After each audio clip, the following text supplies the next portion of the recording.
national development, but now may be someone who is more associated with national security and national sovereignty.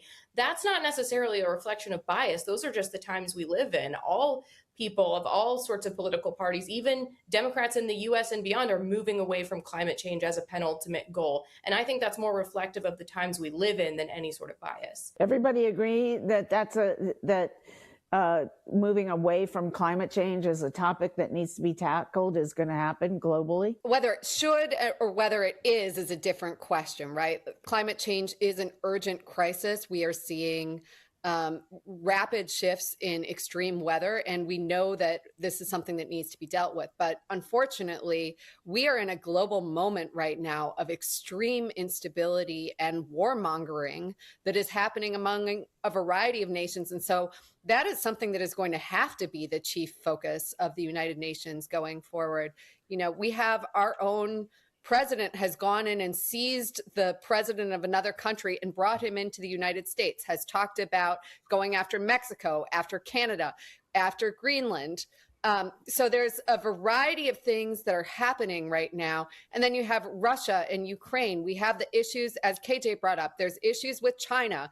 And so this is a period of extreme instability. All of the ingredients seem to be there for the possibility of significant, sustained, brutal, bloody, fatal wars. And I think that's actually what the United Nations is going to be consumed with. They're even talking about if the United States invades Greenland, which hasn't been taken off the table, that NATO will automatically be dissolved. And so we're in the middle of major tectonic shifts in the world order. But more than that, I think it seems highly possible that we could be headed towards some major wars. Does everybody agree we're heading towards wars?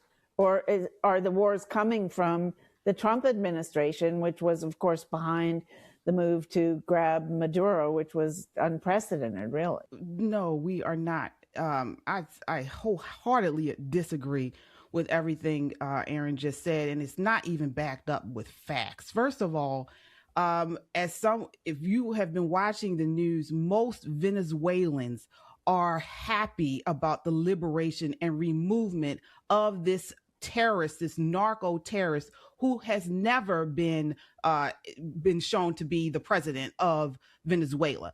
Not only that, but as someone who has family in Trinidad and Tobago who bordered Venezuela, they were even shouting in the streets happy that this man was removed by Trump, because Venezuelans, we saw a third of the population have moved, just walked out due to the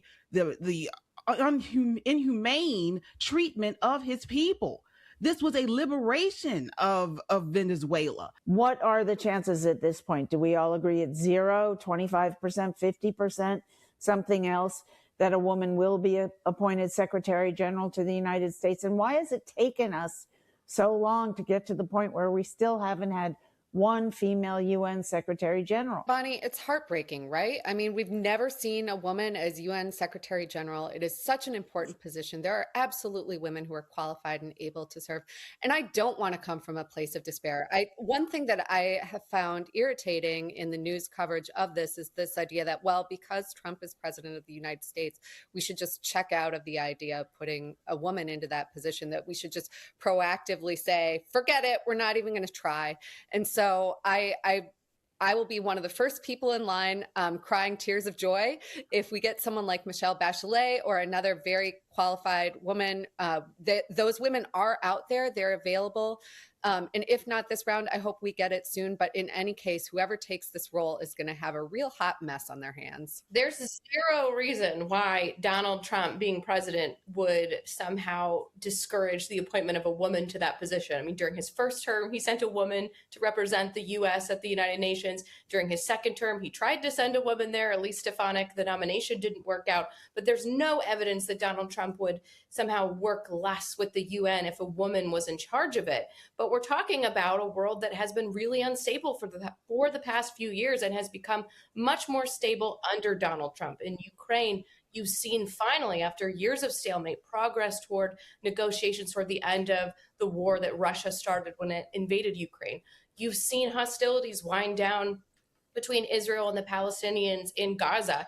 We'll have to wait and see what happens in Venezuela. There's a real discussion to be had. This is not what Trump supporters voted for, not what America First looks like. But if the United States engagement in Venezuela is limited or none at all, and Venezuela is able to come out of the shadow of a dictatorship, that would be another check in Donald Trump's sort of effort to make the world a more stable place. So there are certainly global problems out there, but I would argue that almost none of them are of Donald Trump's making. All right, that's it for this edition of To the Contrary. Keep the conversation going on social media platforms, Instagram, Facebook, X, and TikTok. Reach out to us at To the Contrary. Visit our website. The address is on the screen. And whether you agree or think to the contrary, see you next time.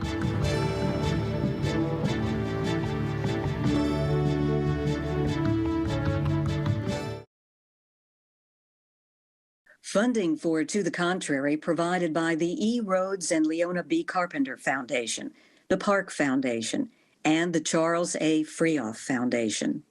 For a transcript or to see an online version of this episode of To the Contrary, please visit our PBS website at pbs.org/To the Contrary.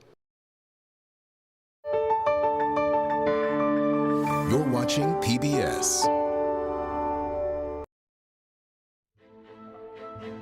Sherlock, all 4 seasons streaming now with PBS Passport.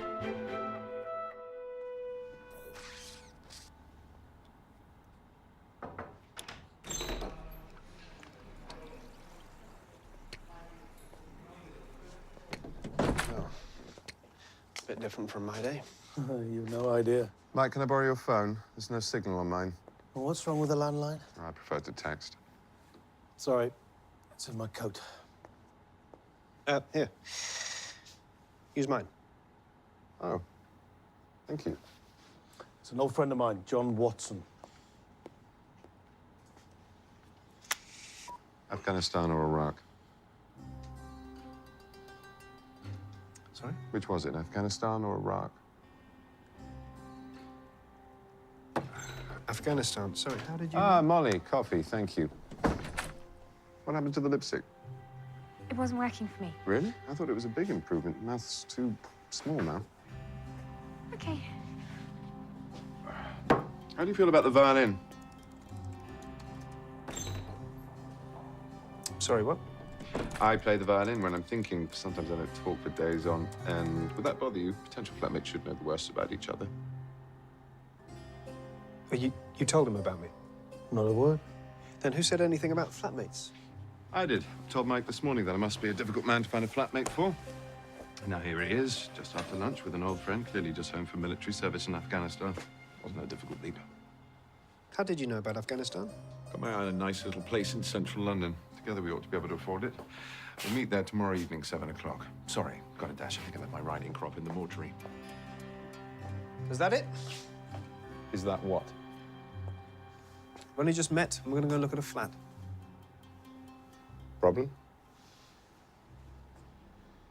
We don't know a thing about each other. I don't know where we're meeting. I don't even know your name.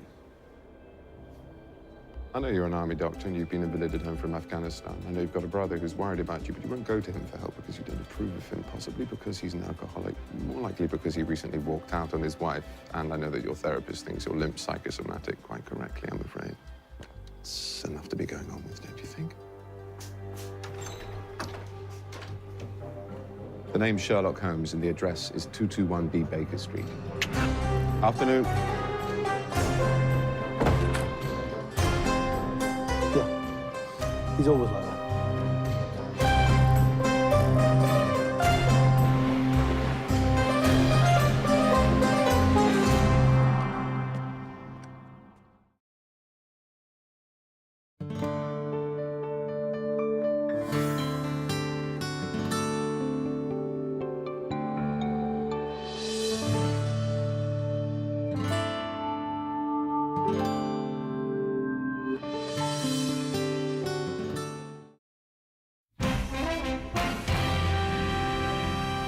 Tonight on PBS News Weekend, Iran warns of retaliation if the United States or Israel uses force to support anti-government protesters. Then how social media lures people around the world seeking to migrate to undertake treacherous, potentially fatal journeys. And scientists are using new technology to track individual monarch butterflies on their transcontinental migrations. After all these years of trying to understand the migration of monarch butterflies, now we really know exactly where they're going, and it's just quite fascinating.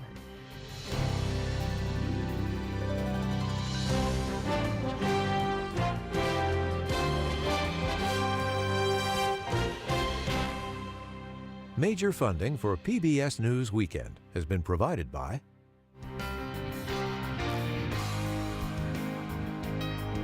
the ongoing support of these individuals and institutions.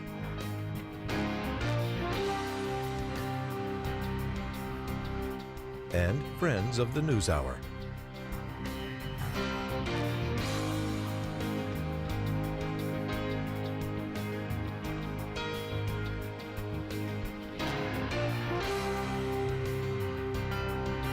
This program was made possible by the contributions to your PBS station from viewers like you. Thank you.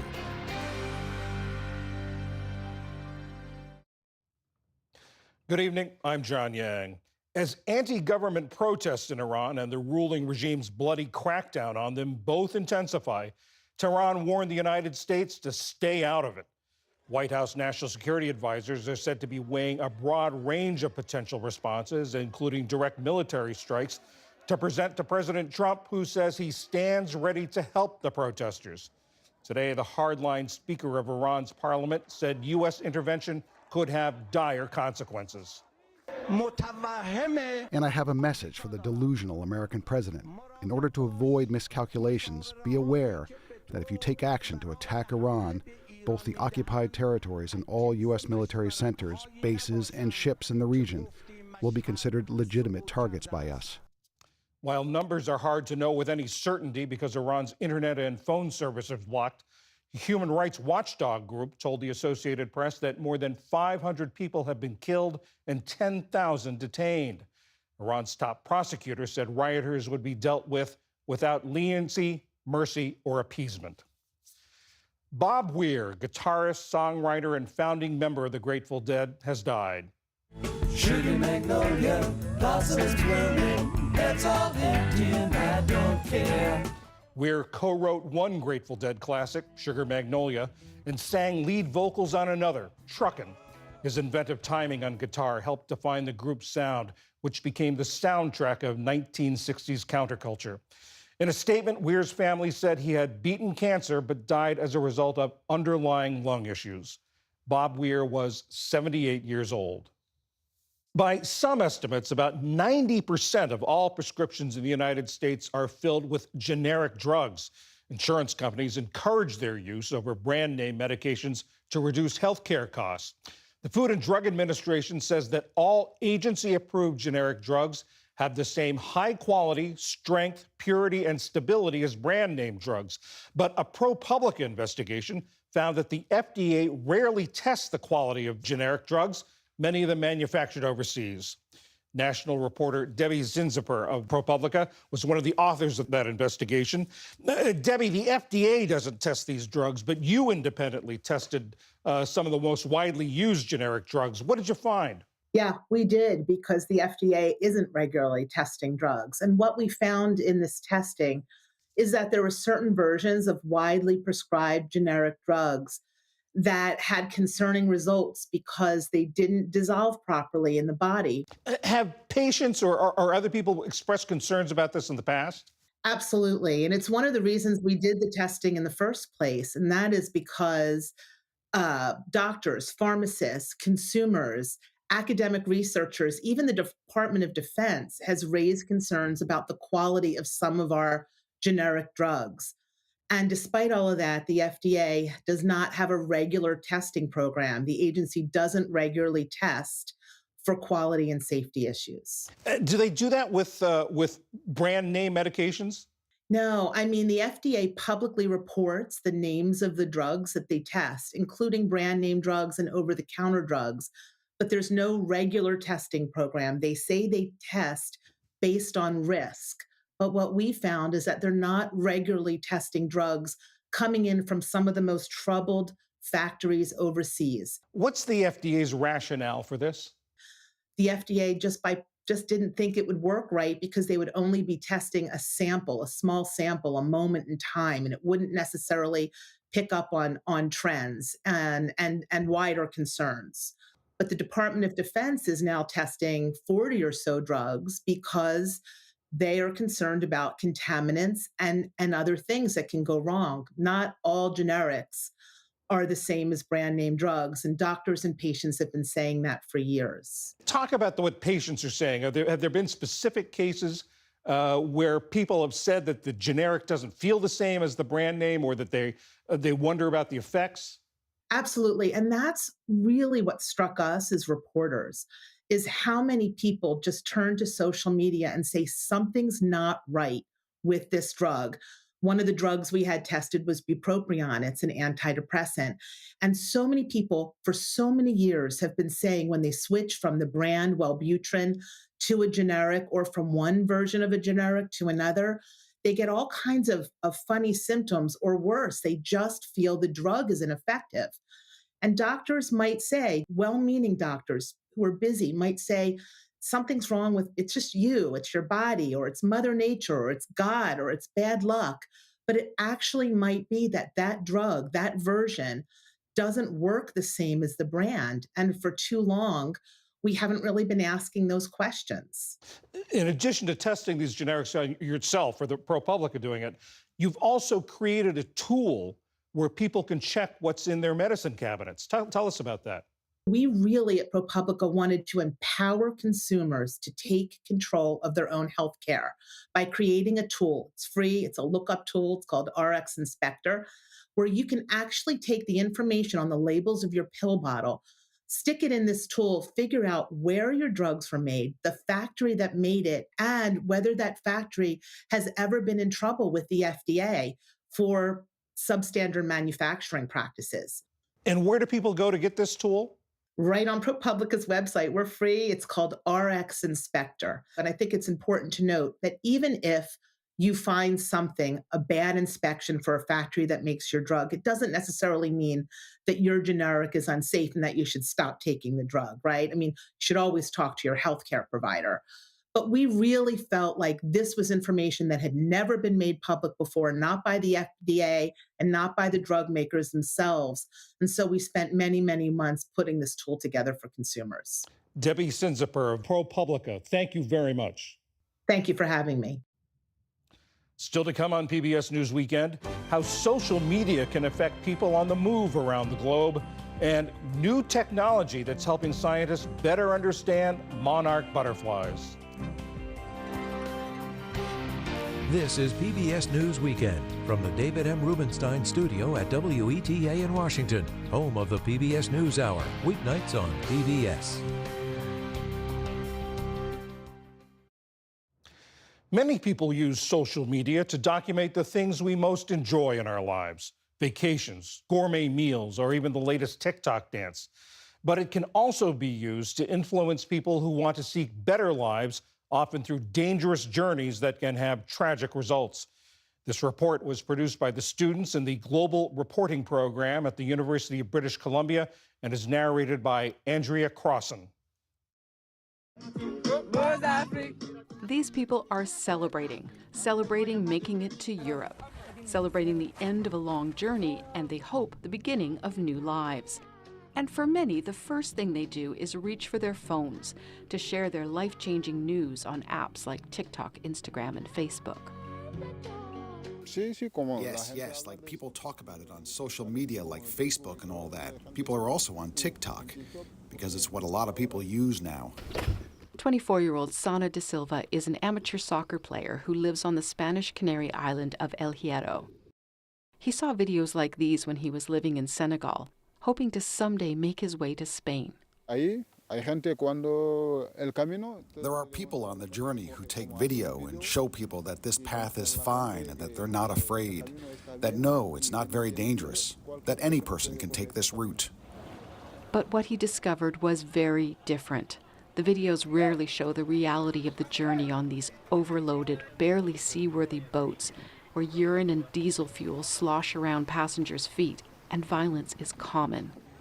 When Sana da Silva made his decision to climb aboard, he had no idea he was embarking on what the UN calls one of the most dangerous and deadliest migration routes in the world. For him, it turned into a week-long nightmare. I was throwing up. Everything I ate, I threw up. In the last 3 days, I didn't get up from where I sat. I slept there. I spent the night there because I had a bucket that had everything in it. I did not stand up for 3 days. Da Silva's boat was eventually spotted by the Spanish Coast Guard and towed into La Restinga, the main port on the island of El Hierro. The small island is popular with divers, but it's not a beach destination. It's the most southwesterly in the Canary Islands archipelago and is exposed to the powerful Atlantic waves. In 2025, nearly 18,000 migrants like Da Silva arrived on the Canary Islands, mostly from West Africa. El Hierro receives more people every year than the island's entire population. Alexis Ramos is with the Red Cross and says most who arrive here are lucky to have survived the journey. When we see it on TV, it might seem like a moment of calm or even of joy for the immigrants, but that's not the reality, because many people are coming on a single boat. Many of them don't know how to swim. If at any moment the boat were to capsize, we would be facing a very serious problem. It's estimated that last year alone, around 2,000 people went missing or died in the Atlantic while trying to reach Spain. The seas are rough and boats can run out of fuel or veer off course, says El Hierro official Elpidio Armas. We're talking about people who have been found on the American coast mummified. Yes, if they drift off course and don't find El Hierro, they end up in South America. The videos posted on social media focus on the dream of seeking a better life, but they're also used to organize illegal efforts to cross borders en masse. In 2024, a group of migrants used Facebook to organize a mass rush of the border between Morocco and the Spanish enclave of Ceuta. Then, at the set time, thousands of people ran towards the heavily guarded, barbed wire-topped fence, and many managed to force their way into Europe. But this is a dangerous gamble. Often border rushes end in fatalities, and organizers are apprehended by authorities. Smugglers also use social media to find customers. UC Berkeley law professor Katerina Linos, an expert on migration, told us smugglers have learned how to leverage these platforms better than many official organizations. What we see is like a mode of transport, the names of key ports written in Arabic script as well as the English script, and a $ indicating how much they should expect to pay for each stage. So the information that smugglers provide is not necessarily accurate, but it is far more comprehensible than the information international organizations and governments provide. She told us that smugglers are also well practiced in convincing reluctant passengers to take a chance. And then there's a smuggler who will tell you, look, I've done this journey myself. I'm part of your community and I decided to help the community. I will help you get a haircut to look Western. I will help you with all of the transition points. You will pay me some amount now and some amount at the end. Take the risk. Alexis Ramos hopes for the day when desperate people are no longer facing the economic and political challenges that motivate them to take these risks. We really dream of a time when the tents or the hospital at the port of La Restinga no longer exists, because that would mean we have a better world and that these people no longer need to come in search of a new life. Sana da Silva knows that pull and the lure of a new life he sees shared on social media. But he urges people to be aware of the dangers they could face. I don't advise anyone to do this, but it's hard to stop someone whose life is so tough. And social media is filled with the faces of the missing, the many posts we found online from family and friends searching for loved ones that reveal the hidden tragic realities of people who were convinced to embark on dangerous journeys only to disappear in the waters of the Atlantic. For PBS News Weekend and the Global Reporting Program, I'm Andrea Crossan.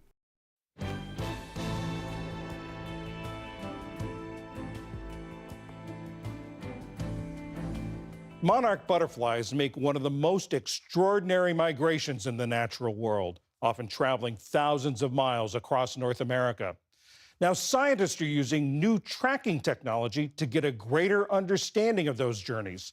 Ali Rogan spoke with Dan Fagan. He's a Pulitzer Prize-winning journalist who teaches science journalism at New York University and is writing a book about monarch butterflies.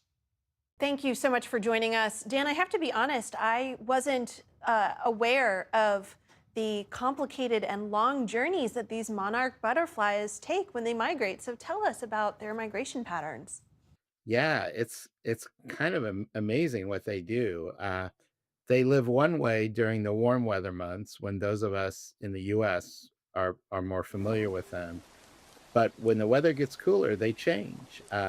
Instead of just living, a few weeks, they live the whole winter, at least if they're fortunate enough to survive. They live the whole winter, and they undertake this amazing migration.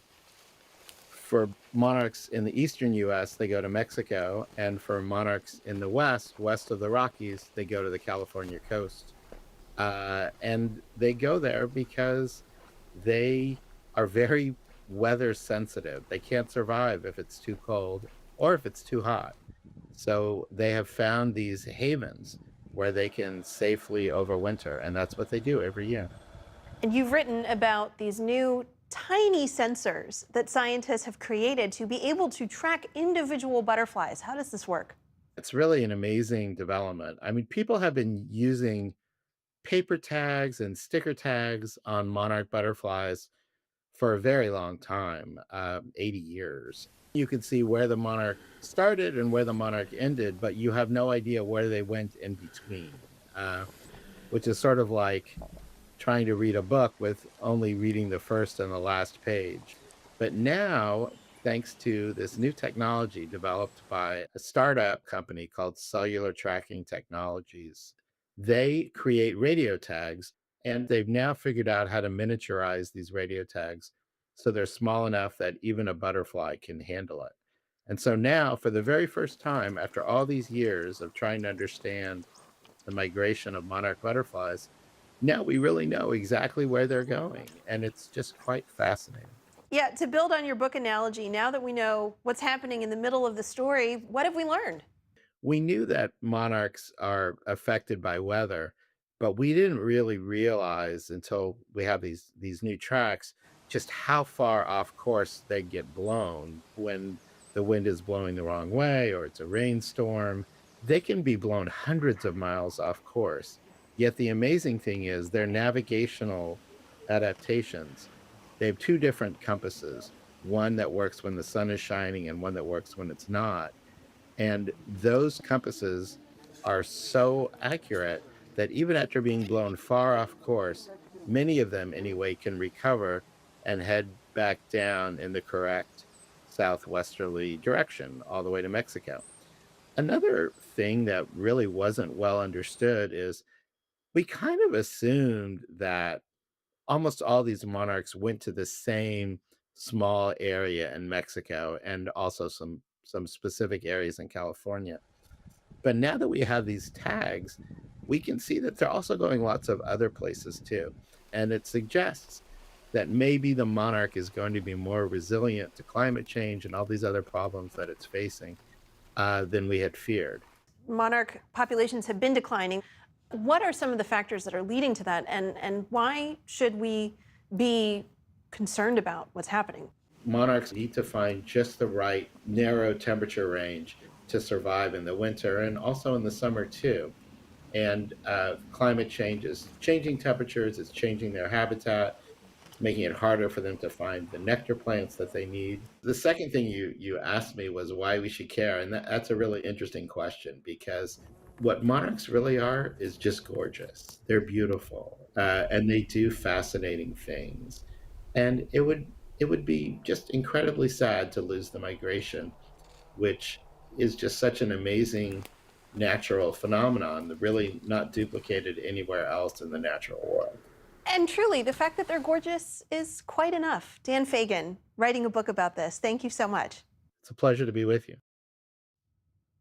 Finally tonight, some news about us. As you may know, this is the last broadcast of PBS News Weekend, at least for the foreseeable future. PBS canceled the show due to the loss of federal funding for public media. We're grateful that you've chosen us over the years as the place to get news on Saturdays and Sundays. Tonight on PBS News Weekend, we've brought you breaking news. Months of escalating tensions between Israelis and Palestinians have erupted into a firestorm. It began as a routine scene. Take a look at what happened. President Biden says he's dropping out of the presidential race and endorsing Vice President Kamala Harris to be his party's nominee. On the scene reports from around the world. This series of strikes really was a new front in this war. Here in the capital, Damascus, Syrians are certainly happy that Bashar al-Assad is gone. The broadcast began in 2013 as PBS NewsHour Weekend. Good evening, and thanks for joining us. It was anchored by Hari Srinivasan and produced in New York. Good evening, I'm Jeff Bennett, and this is PBS News Weekend. In 2022, a new name, PBS News Weekend, a new anchor, Jeff Bennett, from a new city, Washington, D.C. About an hour outside of Salt Lake City, Ali Rogan was weekend correspondent. And 3 years ago, I moved behind the anchor desk. We reported from the West Coast. This light is going out 17 miles in this entire direction? Yes. To the East Coast and places in between. This vacant lot is all that's left of the Winston Weaver fertilizer plant. Residents of this neighborhood worry what hazardous chemicals may have been left behind. The MAHA movement has largely been driven by moms. Yeah, I've been on a MAHA journey for about the last 15 years. We went to the U.S. Mint to learn about quarters featuring late 19th and early 20th century investigative journalist Ida B. Wells. It was part of our series highlighting often overlooked figures from America's past. New technology allowed us to speak with 3 Scottish brothers while they were in the middle of the Pacific Ocean. Ewan McLean, Jamie McLean, and Lachlan back there doing all the work. John, thank you so much for having us on. Really appreciate it. Our reach was further extended by stories from our PBS partner stations. For ranchers like the Nolans, grassland conservation is about survival. If we're not taking good care of the land, we're not going to be here anymore. At Rhode Island School for the Deaf, parents are learning American Sign Language, or ASL. Here, here, here. We shined our weekend spotlight on familiar faces. It's easy to travel when you know where your home is. PBS travel guru Rick Steves. It's a very, very old farmhouse, 1728. Children's book author Sandra Boynton. There were well-known musicians. I don't think of songs as, I'm going to write a hit. Occasionally I'll think, well, this could be a hit. Sinatra sang on the vowels, but I can't help. And a popular trio that can be hard to describe. People still ask me, like, hey, so, you're in a band, what genre do you play? I don't know. There were also new, fresh faces like 14-year-old Heyman McKelly, who came up with a soap that fights skin cancer. My main goal here was not only to fight against skin cancer, but to find a more affordable and accessible approach to it. 9-year-old Molly Sampson, who found a prehistoric fossil that was the envy of experts. It would have been a 50-foot shark. He said it was a find of a lifetime. We covered the quirky. It's called a shrimp rave. Everything old is new again. Any news about typewriters is good news about typewriters. We dealt with serious issues like family estrangement. It's a little heart achy that I don't have a mom for some of these like big events and holidays and whatnot. But it's not like I want her there. It's like I want who I wanted as a mom there. With our series Unequal Treatment, we devoted time to women's health issues. We know that 70 to 80% of all women will be diagnosed with uterine fibroids by the age that they're 50. And our series Saving Species brought attention to some of the world's most vulnerable creatures. This is Stink Pot, and she has 7 babies. It's all been the product of a lot of hard work by our small but mighty team of dedicated professionals, producers in the newsroom and in the field, and the technical wizards in the control room and the studio. all striving to give you the best, most interesting programs we possibly can.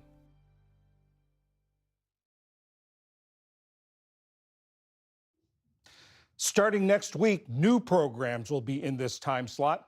Horizons from PBS News, hosted by William Brangham and focusing on science, health, and technology, and Compass Points from PBS News, hosted by Nick Schifrin with a focus on foreign affairs. But for now, I wanted you to meet all the folks who have worked so hard week in and week out to bring you PBS News Weekend. They're usually behind the scenes, and also I hope you can stick around to see all their names on the on-screen credits. And it has been a privilege to work with each and every one of you. And on behalf of all of them, thanks for joining us over the years, and good night. Major funding for PBS News Weekend has been provided by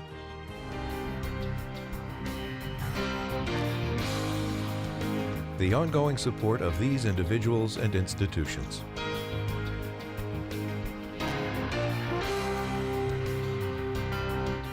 This program was made possible by the contributions to your PBS station from viewers like you. Thank you.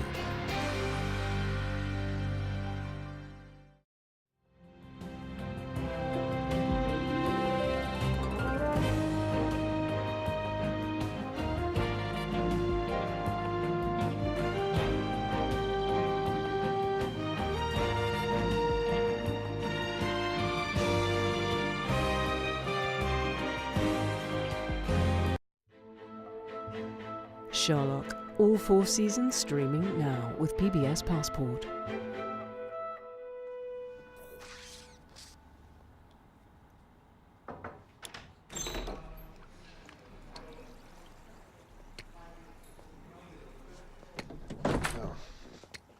Bit different from my day. You've no idea. Mike, can I borrow your phone? There's no signal on mine. Well, what's wrong with the landline? I prefer to text. Sorry, it's in my coat. Here. Use mine. Oh, thank you. It's an old friend of mine, John Watson. Afghanistan or Iraq? Sorry? Which was it, Afghanistan or Iraq? Afghanistan. Sorry, how did you... Ah, Molly, coffee, thank you. What happened to the lipstick? It wasn't working for me. Really? I thought it was a big improvement. Mouth's too small now. Okay. How do you feel about the violin? Sorry, what? I play the violin when I'm thinking. Sometimes I don't talk for days on. And would that bother you? Potential flatmates should know the worst about each other. Well, you told him about me? Not a word. Then who said anything about flatmates? I did. Told Mike this morning that I must be a difficult man to find a flatmate for. And now here he is, just after lunch with an old friend, clearly just home from military service in Afghanistan. Wasn't a difficult leap. How did you know about Afghanistan? Got my eye on a nice little place in central London. Together we ought to be able to afford it. We'll meet there tomorrow evening, 7 o'clock. Sorry, got a dash. I think I left my riding crop in the mortuary. Is that it? Is that what? We only just met, and we're going to go look at a flat. Problem? We don't know a thing about each other. I don't know where we're meeting. I don't even know your name. I know you're an army doctor and you've been invalided home from Afghanistan. I know you've got a brother who's worried about you, but you won't go to him for help because you don't approve of him, possibly because he's an alcoholic, more likely because he recently walked out on his wife. And I know that your therapist thinks you're limp psychosomatic, quite correctly, I'm afraid. It's enough to be going on with, don't you think? The name's Sherlock Holmes and the address is 221B Baker Street. Afternoon. Yeah, he's always like that.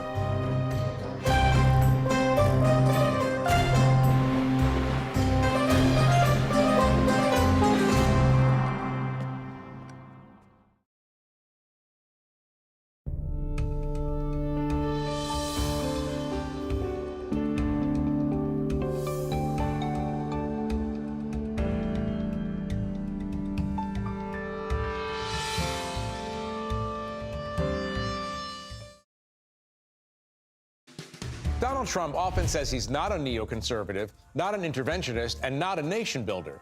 but he seems to be trying to remake the world to conform to his vision. And at home, he's enabled ICE, to now fatal effect, to remake America's demographic reality. Tonight, Trump Unleashed. Next. This is Washington Week with The Atlantic. Corporate funding provided by Consumer Cellular. Additional funding is provided by Koo and Patricia Ewan for the Ewan Foundation, committed to bridging cultural differences in our communities. Sandra and Carl DeLay Magnuson, Rose Herschel and Andy Shreves, Robert and Susan Rosenbaum, Charles Hamawi through the Charles Hamawi Fund, Steve and Marilyn Kerman, Leonard and Norma Chlorfine, and by contributions to your PBS station from viewers like you. Thank you. Once again, from the David M. Rubenstein studio at WETA in Washington, Editor-in-Chief of The Atlantic and moderator, Jeffrey Goldberg. Good evening and welcome to Washington Week. So it's been another tumultuous week for America and for America's allies and adversaries. It's been one of those weeks that feels like a month. It was only a week ago that Delta Force operators snatched Nicolas Maduro from his home in Venezuela, and it was only a few days ago that we all realized, and by all of us, I mean NATO, that Trump was completely serious about seizing Greenland. And then there's ICE, death in Minneapolis, shooting in Portland, and an overwhelming sense that Stephen Miller and company are playing for keeps. Joining me tonight to discuss all this, Peter Baker, the chief White House correspondent at the New York Times. Susan Glasser is a staff writer at The New Yorker. Stephen Hayes is the editor of The Dispatch, and Vivian Salama is a staff writer at The Atlantic. Thank you all very much. We'll have the debate later. If this was the most intense week of all of Trump's presidency, but right now let's just start with foreign policy issues. Peter, start us off. How would you characterize the Trump foreign policy doctrine this week? Well, I think you're right to say this week, because in fact it does change. But one thing we've learned, I think, is that our assumption about the first term, that he was some sort of a neo-isolationist, is wrong. That's not the way to put it. Now he's looking more like a neo-imperialist. But I think it also presupposes an ideology and a philosophy that may or may not be in his mind. It may be in the minds of people around him. I think with Trump, it's a lot more reactive, it's a lot more transactional, and it's a lot more opportunistic. Opportunistic. And I think the two quotes this week that define it most, really important quotes this week. Stephen Miller on CNN on Monday saying the world is governed by power. He's not necessarily wrong, but usually American officials at least give voice to the idea that the world is actually governed by laws and standards and principles and so forth. But by saying that, he's saying we can do what we want because we have power. And unless you thought he might have misspoke, that he wasn't speaking for the president then said it basically himself to my colleagues at the New York Times. During an interview this week, he said, he was asked, is there anything that you think is a restraint on your power globally? He says, the only thing would be my own morality, what's in my own mind. Right. Let's watch President Trump talk about this issue that's become, in a way, as big as Venezuela, although it's entirely theoretical at this moment. And let's just watch President Trump.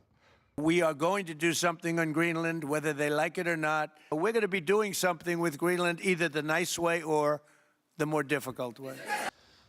Susan, Greenland belongs to Denmark. It's part of Denmark. Denmark is a United States ally, a treaty ally in NATO. I feel like we're down the rabbit hole with this discourse.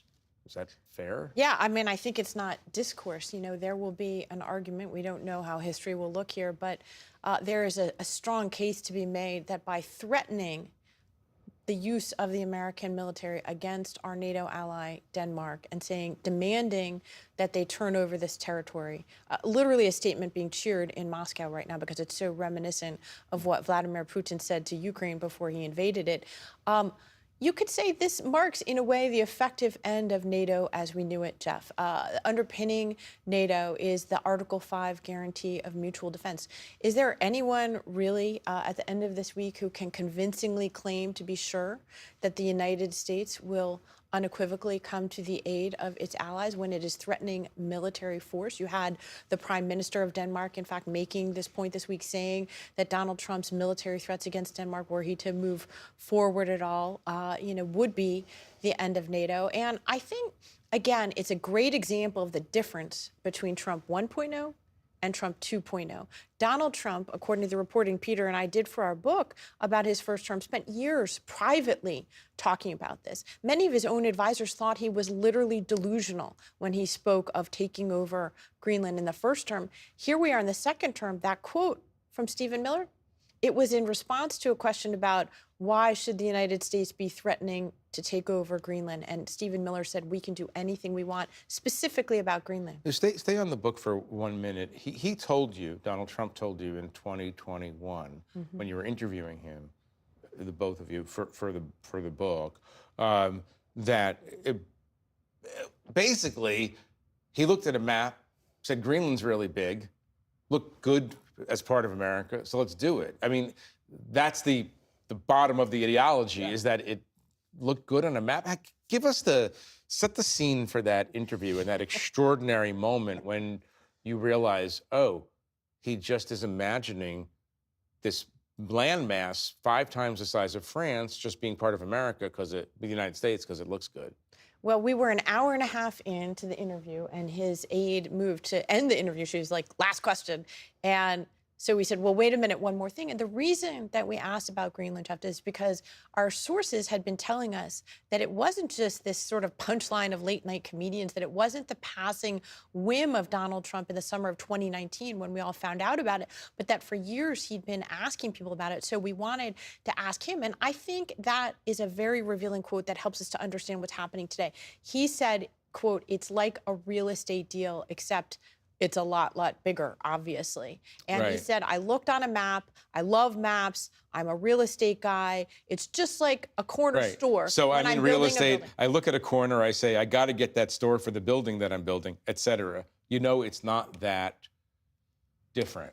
Steve, it's different. Yeah, I would say it's pretty different. It's very different. The thing that struck me as I was listening to the protests from European leaders this week, including the leaders of Denmark and others, was that they were saying this could be the effective end of NATO, as if that might be a deterrent to Donald Trump. Yeah.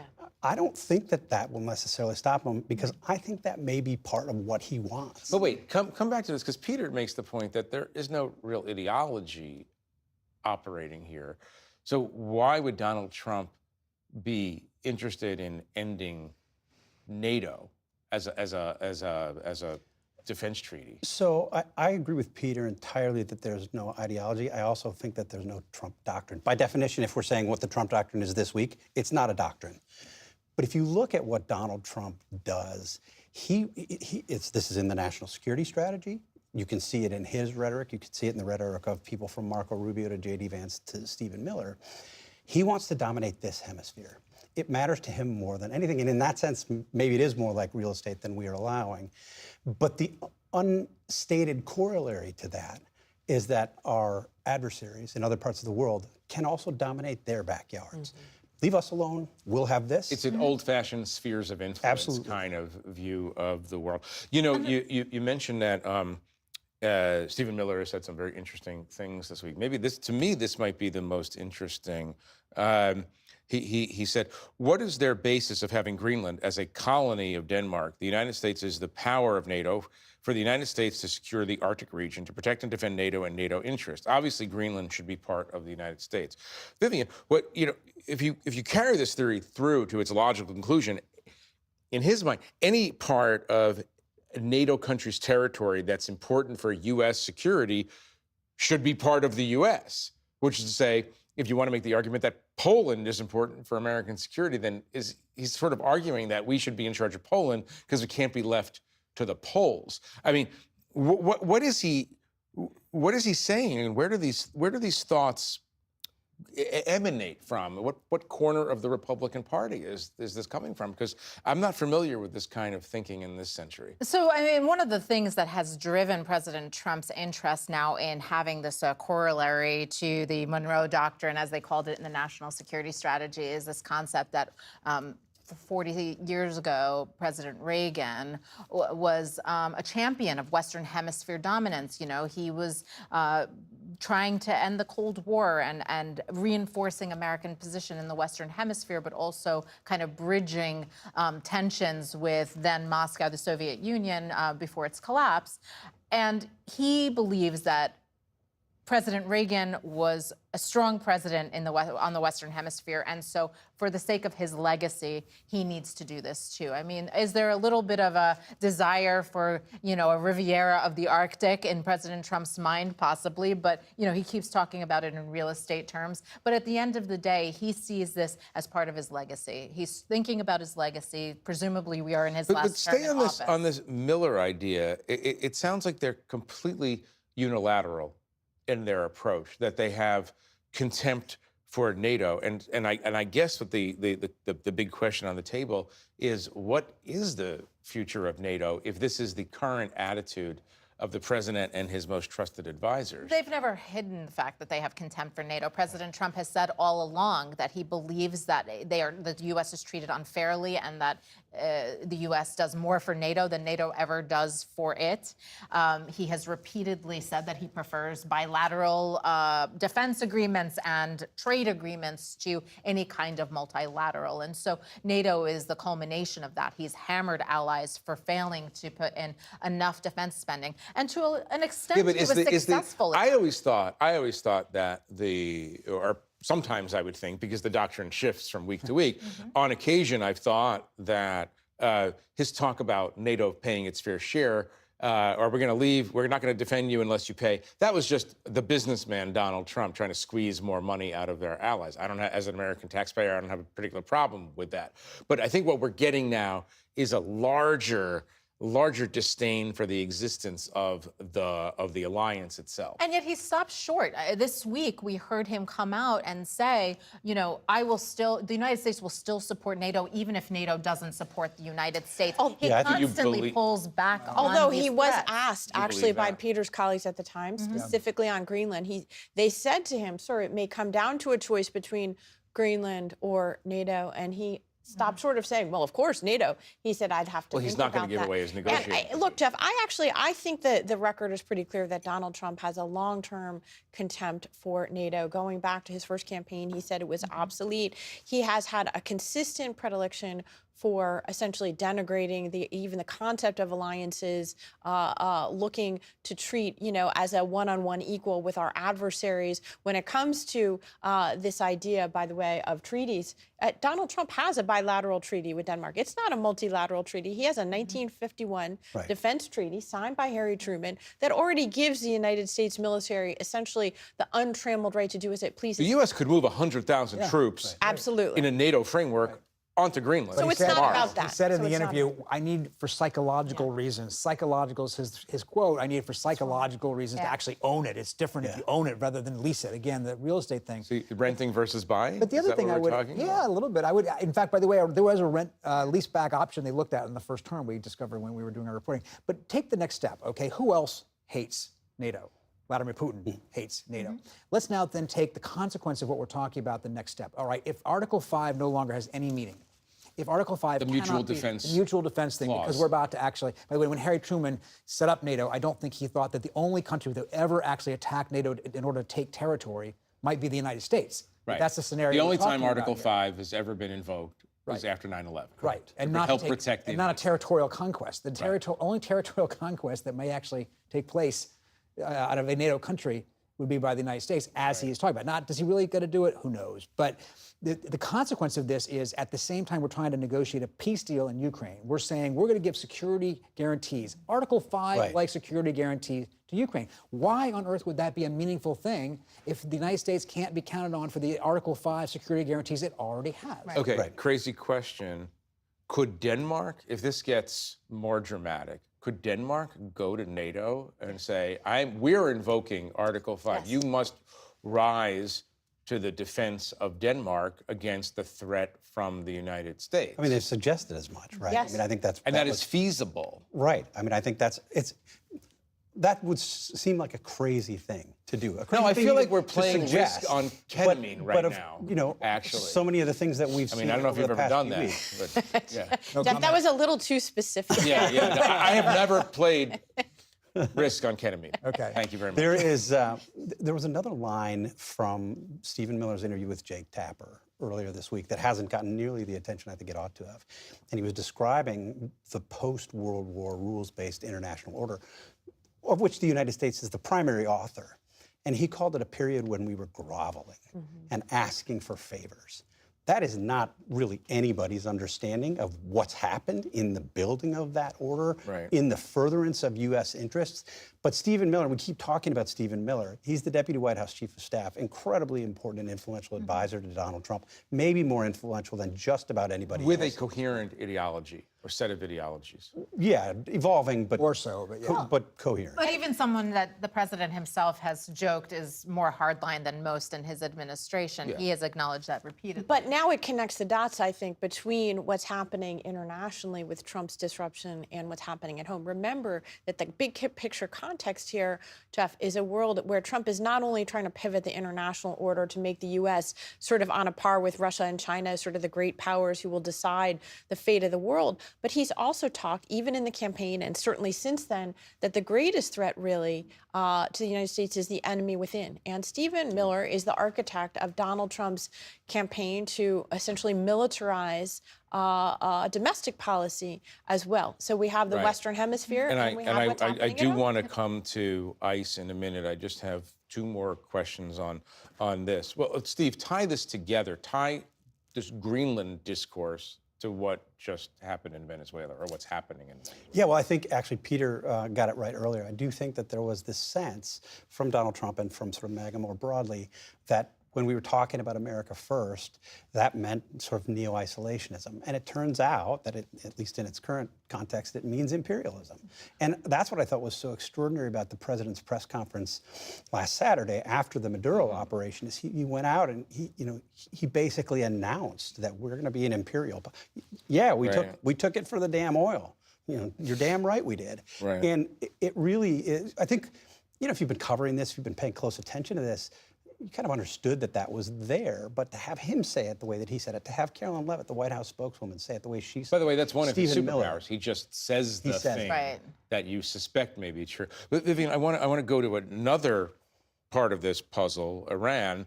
About a week ago, the president posted on Truth Social that, quote, if Iran violently kills peaceful protesters, which is their custom, the United States of America will come to their rescue. We are locked and loaded and ready to go. He's said it again. What gives? Is he really going to do anything? Because that could be the big enchilada here. I mean, if he starts involving the United States directly in this Iranian uprising. The big enchilada that would make the heads of even some of his Republican supporters explode, probably, because they did not even support a limited operation that he did last year in the defense of Israel when he went out after nuclear sites in Iran last year. Now he's doing it in the name, allegedly, of pro-democracy protesters in Iran, which I think people of both parties certainly would support.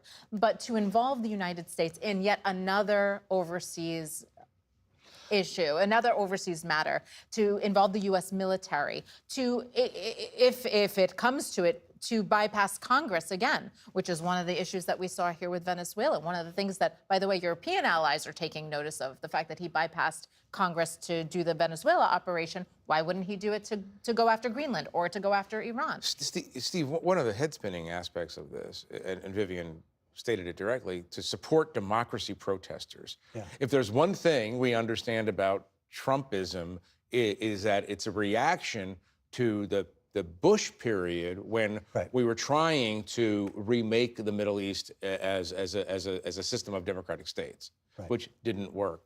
So what are the chances that Trump and the people around him would actually embrace full-on neoconservatism? Slim, zero. I mean, I think Marco Rubio still believes in sort of a democracy-focused or a democracy-led foreign policy, even as he is often the chief articulator of this new MAGA foreign policy. But I don't think Donald Trump believes You think they're at going to all. do something in Iran?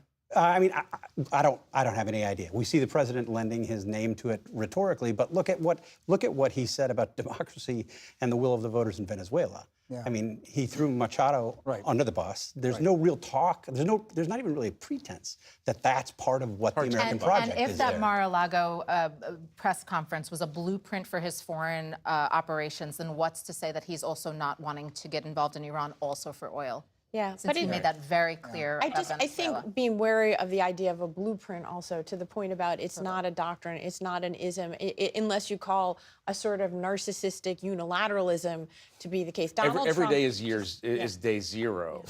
It's like a reset. Yeah. I want to I heard him give speeches that we don't care, he said to the Arabs, about your internal repression. You can do whatever you want. We're not going to lecture you about human rights. And now we're talking about using the military to defend human rights in a Middle East country. It's very confusing in that sense. I mean, one may be consistent, the other may be consistent, but they're not consistent with each other. Gets us talking about it. Susan, I want to switch to ICE and the domestic issues. There's no sign that the opposition in cities like Minneapolis, Portland, and so on is doing anything but making Trump and J.D. Vance and Stephen Miller double down on aggressive enforcement. Where is this heading? Yeah, I think that's an important point to make, Jeff, is that it seems that this is in some ways what they wanted, or a political goal of theirs was to incite conflict inside the country, division, rancor, escalation. There are, of course, many mayors, not just the mayor of Minneapolis, who believe that the presence in their cities of this enhanced ICE presence, these immigration crackdowns, is designed, in fact, to provoke civil conflict. You do hear Miller and Trump muttering all the time about the possibility of invoking something like the Insurrection Act, especially as courts rule against them in terms of troops. And you have this horrific incident in Minneapolis, which would be terrible under any circumstance. But what I've noticed, and we've all seen it, obviously, is the specific calculated decision, in particular by Vice President Vance, to inflame the situation. He has spent the last several days constantly on social media vilifying the woman who was killed after dropping off her child at school in the morning, rather than doing what any other politician would have done in our lifetime, simply saying this is a tragedy, it should be investigated. Vance has made it a strategy to escalate this and to pit Americans against each other. And maybe he's trying to distract from the fact that Donald Trump is not the America First isolationist that J.D. Vance thought he was, or that he campaigned on. I don't know, but it's very divisive and very painful to watch. I think one of the novel aspects of this that you're referring to is that ordinarily in an incident like this, federal officials, all the way up to the president, would say, let's see, the FBI is investigating, you're going to look at everything, hear all the audio and investigate and interrogate everyone. And here the administration has made a decision that she's, the woman who was killed is practically Antifa. Yeah. This is genuinely new and troubling from the perspective of due process. I mean, beyond Antifa, right? They called her a domestic terrorist. Domestic terrorist. Yeah. So literally Antifa. Right. Plus, look, I think, we should be troubled. We should be troubled by the incident itself, which was tragic for all the reasons everybody has already talked about. The fact that the president and virtually everybody in his administration has doubled and tripled down on making these attacks on this woman by saying things that they can't possibly know, they can't possibly prove, some of them demonstrably untrue. It's hard to come to a conclusion other than the one that Susan comes to, which is that this is part of the goal, that they would like to have this situation inflamed. Yeah, Vivian, in just a minute that we have left, J.D. Vance has said that the ICE officers operating in these cities are operating with absolute immunity. You're a lawyer. Explain where that idea might come from. So possibly from the office of the vice president, where they— Not necessarily from American law. It is not from American law. It is challenging for, it is hard to prosecute in a state court these types of matters. It would be very hard to prosecute.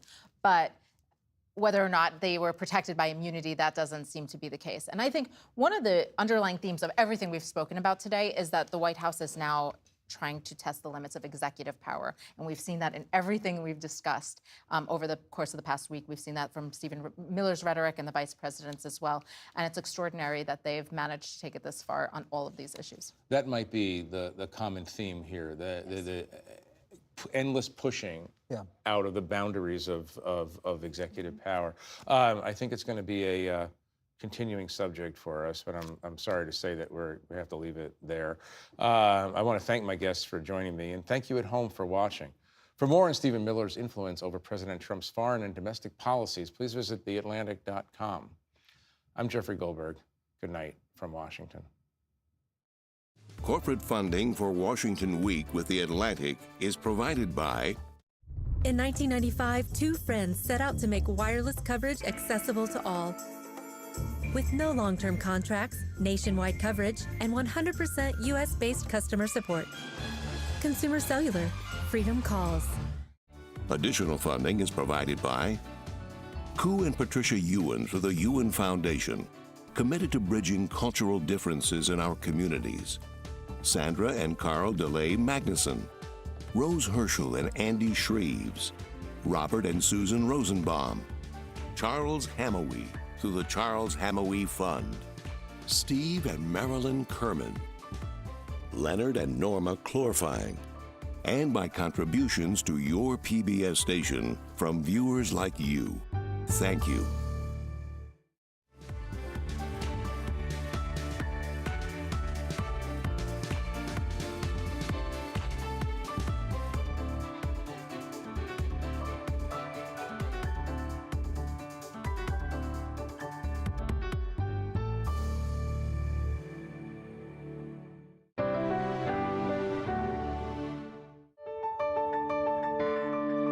You're watching PBS.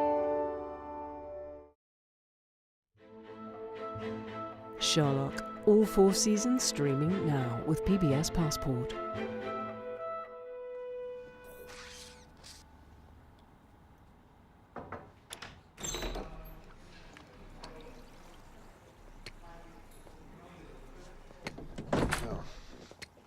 Bit different from my day. You've no idea. Mike, can I borrow your phone? There's no signal on mine. Well, what's wrong with the landline? I prefer to text. Sorry, it's in my coat. Here. Use mine. Oh, thank you. It's an old friend of mine, John Watson. Afghanistan or Iraq? Sorry? Which was it, Afghanistan or Iraq? Afghanistan. Sorry, how did you... Ah, Molly, coffee, thank you. What happened to the lipstick? It wasn't working for me. Really? I thought it was a big improvement. Mouth's too small now. Okay. How do you feel about the violin? Sorry, what? I play the violin when I'm thinking. Sometimes I don't talk for days on. And would that bother you? Potential flatmates should know the worst about each other. Well, you told him about me? Not a word. Then who said anything about flatmates? I did. Told Mike this morning that I must be a difficult man to find a flatmate for. And now here he is, just after lunch with an old friend, clearly just home from military service in Afghanistan. Wasn't a difficult leap. How did you know about Afghanistan? Got my eye on a nice little place in central London. Together we ought to be able to afford it. We'll meet there tomorrow evening, 7 o'clock. Sorry, got a dash. I think I left my riding crop in the mortuary. Is that it? Is that what? We only just met, and we're going to go look at a flat. Problem? We don't know a thing about each other. I don't know where we're meeting. I don't even know your name. I know you're an army doctor and you've been invalided home from Afghanistan. I know you've got a brother who's worried about you, but you won't go to him for help because you don't approve of him, possibly because he's an alcoholic, more likely because he recently walked out on his wife. And I know that your therapist thinks you're limp psychosomatic, quite correctly, I'm afraid. It's enough to be going on with, don't you think? The name's Sherlock Holmes and the address is 221B Baker Street. Afternoon. Yeah, he's always like that.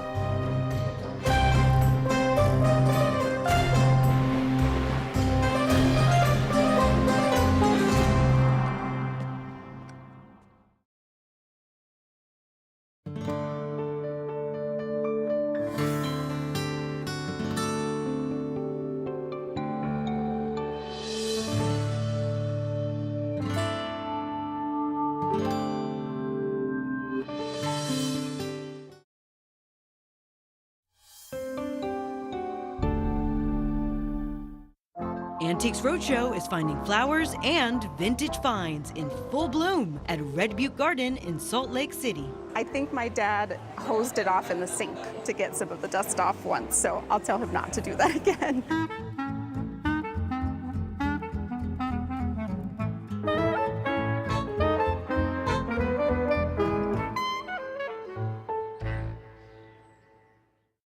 Now, the people who make Antiques Roadshow possible. Rocky Mountaineer travels through the towering Canadian Rocky Mountains, where the sun reflects off soaring peaks, casting a warm glow across rugged landscapes. You'll journey through mountains and emerge to wide-open vistas, while experiencing a sit-down meal in a glass dome coach. Rocky Mountaineer, proud sponsor of Antiques Roadshow. In our family, there was a passion for glassmaking that's passed down through the generations. On Ancestry, I was able to actually put together our family tree. Each person is a glassworker. We stood on some pretty broad shoulders to get to where we're at today. American Cruise Lines, proud sponsor of Antiques Roadshow. And by contributions to your PBS station from viewers like you. Thank you. Roadshow has landed at Red Butte Garden in Arboretum, where the diversity of plant life is astounding. Part of the University of Utah, the garden has been open to the public and growing in every way since